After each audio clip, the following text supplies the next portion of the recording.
The United Nations published this replacement migration report back in 2000, and guess what?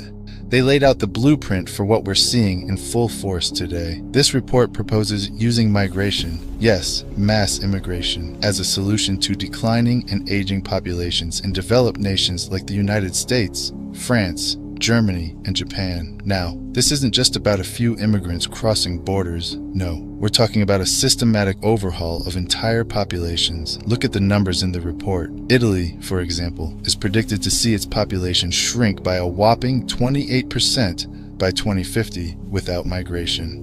What does the UN propose to stop this replacement migration on a massive scale? For Italy, they suggest needing 12.6 million migrants. For the entire European Union, 47 million migrants by 2050. Let that sink in.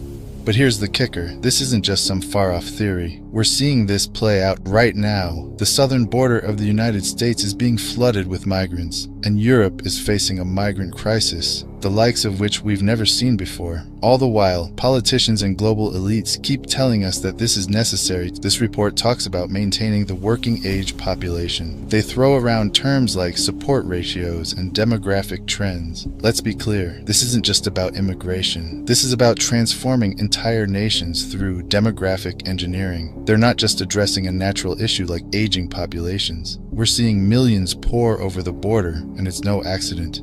This is by design. The globalists want to tear down borders, blur cultures, and make us all part of a controlled system. The crime rates are rising, the political divide is deepening, and the social fabric is being torn apart.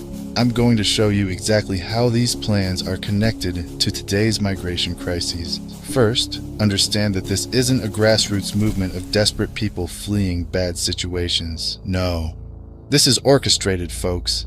The globalists are using migration as a tool to disrupt national stability and dilute the cultural and political power of sovereign nations. It's all about control. By flooding countries with mass migration, they destabilize local economies, strain social services, and ultimately weaken the political voice of the native population. This is classic divide and conquer on a global scale. We're seeing the fallout in real time. In the United States, the Biden administration is allowing wave after wave of migrants to enter the country illegally, and the mainstream media doesn't even bat an eye. Why? Because it's part of a much larger agenda, the same one outlined in the 2000 UN report. Remember, they framed it as a solution to aging populations and low birth rates. But what they didn't emphasize is the sheer volume of migrants needed to sustain these support ratios. Think about this. To stabilize Europe's workforce, the UN estimates 161 million migrants would be needed by 2050. That's not just a number, that's a complete demographic transformation. In the US, they predict 593 million migrants would be required to keep up with the demands of an aging population by maintaining the ratio of working-age individuals to retirees. We are witnessing the tip of this iceberg right now with the migrant crisis at the southern border. Look at how this affects us directly when you bring in this level of migration. It puts immense strain on public resources. Schools are overwhelmed, healthcare systems buckle, crime rates surge, and housing becomes scarce. Meanwhile, the globalists sit back and watch as the middle class is eroded, replaced with a population that's more dependent on government handouts and less likely to push back against authoritarian policies. But it's not just about economics or social strain. There's a deeper, more sinister agenda here. By displacing native populations, the globalists aim to erase national identities. They want a borderless world where people are easier to control, where cultural differences are flattened, and where we all fit into their technocratic vision.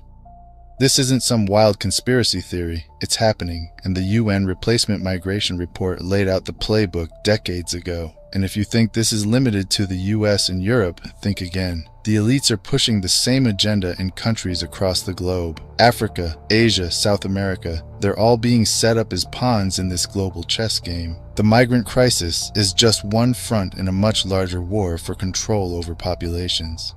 This isn't some hidden document. It's been out in the open for years, and it lays out the playbook for what we're seeing unfold in real time. The text from this report outlines how countries like Japan, Italy, and Germany are facing declining populations due to below replacement fertility rates. And what's their solution? Mass immigration. In Scenario 4 of the report, the UN calculates how many migrants are needed to maintain the size of the working-age population in these nations. The numbers are staggering. In Germany, for instance, the report suggests that over 24 million migrants would be needed to maintain its working-age population between 2000 and 2050. Italy would need 19.6 million immigrants over the same period. Folks, these are not small numbers. They're talking about replacing significant portions of national populations with foreign migrants. Now, if we connect this to the current migrant crisis, the parallels are crystal clear. Right now, Western nations, especially those in Europe and North America, are witnessing massive influxes of migrants. We're seeing these migration flows overwhelm social services, reshape communities, and cause social unrest. But, as outlined in the Replacement Migration Report, this is exactly the kind of scenario the global elites are banking on. The UN's replacement migration agenda is essentially a demographic weapon. They're pushing for these migrant waves not just to shore up population numbers, but to dilute national identities and shift political power. In countries like the US and the UK, they're not just trying to solve aging population issues, they're reshaping the entire social and political landscape. This is part of the broader strategy to centralize control and subjugate sovereign nations under a globalist agenda. This scenario assumes that in order to keep the potential support ratio,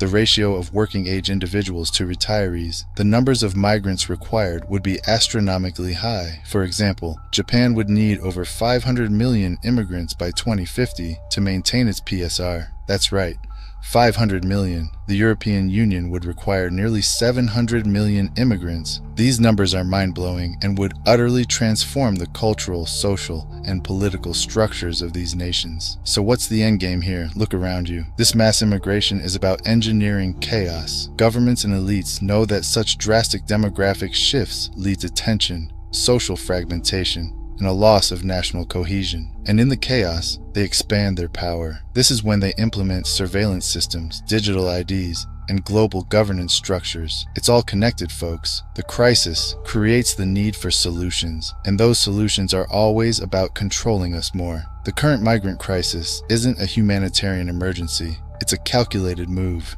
Governments like the US and nations across Europe are being flooded with migrants in a move that's been telegraphed by the UN for years. The Replacement Migration Report is the roadmap, and what we're witnessing now is the execution of that plan. This is why we see globalist organizations like the World Economic Forum pushing for open borders, digital tracking, and increased surveillance. They're paving the way for global control, where national sovereignty is eroded, and we are all just data points in a technocratic system. And this crisis isn't just a byproduct of economic or social policies. It's by design. The UN's Replacement Migration Report laid out the blueprint for how mass migration could be used to reshape populations and cement global control. Today, as borders crumble and migrants flood into nations by the millions, the true nature of this plan is becoming more obvious. The elites are creating the problem, and their solution is more control over every aspect of our lives.